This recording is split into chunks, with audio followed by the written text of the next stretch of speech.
అనిల్ రావుపూడి గారి దర్శకత్వంలో వెంకటేష్ గారు, వరుణ్ తేజ్ గారు, తమన్నా మరియు మెహ్రీన్ హీరో హీరోయిన్లుగా నటించిన F2 ఫన్ అండ్ ఫ్రస్ట్రేషన్ సినిమాకి సీక్వెల్గా F3 సినిమా థియేటర్లో విడుదలై బాక్సాఫీస్ వద్ద బ్లాక్ బాస్టర్ హిట్గా నిలిచింది. అప్పట్లో చిత్ర ప్రమోషన్స్లో భాగంగా అనిల్ రావుపూడి కూడా పలు ఇంటర్వ్యూల్లో పాల్గొంటూ సినిమాకి సంబంధించిన కొన్ని ఆసక్తికరమైన విషయాలను తెలియజేసిన విషయం అందరికీ గుర్తుండే ఉంటుంది. తాజాగా తమన్నతో తనకి జరిగిన గొడవ గురించి కూడా నోరు విప్పిన అనిల్ రావుపూడి ఇప్పుడు F4 సినిమా గురించి క్లారిటీ అయితే ఇచ్చారు. నిజానికి F3 క్లైమాక్స్లోనే సినిమాకి మరొక సీక్వెల్ ఉండబోతుందంటూ హింట్ ఇచ్చారు అనిల్. F4 సినిమా తీసే ఆలోచన ఖచ్చితంగా ఉంది, కానీ అది ఇప్పట్లో కాదని అన్నారు. మరో 2 ఏళ్ల తర్వాతే ఈ సినిమాకి సంబంధించిన సీక్వెల్ గురించి వర్క్ చేస్తానని చెప్పారు అనిల్ రావుపూడి.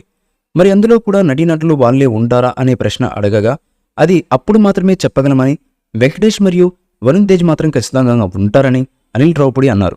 అయితే హీరోయిన్లుగా మాత్రం తమన్నా మరియు మెహ్రీన్ ఉండరని, వేరే హీరోయిన్లను తీసుకునే అవకాశం అయితే ఉందని దర్శకుడు అనిల్ రావుపూడి తెలియజేశారు.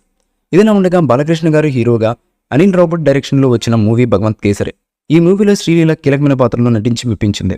డైరెక్టర్ అనిల్ రావుపూడి 6 సినిమాలతో ఒక ఓవర్ పూర్తి చేసి భగవంత్ కేసరి చిత్రంతో సరికొత్త ఓవర్ను, కొత్త ఇన్నింగ్స్ను స్టార్ట్ చేసి బాక్సాఫీస్ వసూళ్లను క్రియేట్ చేశారు.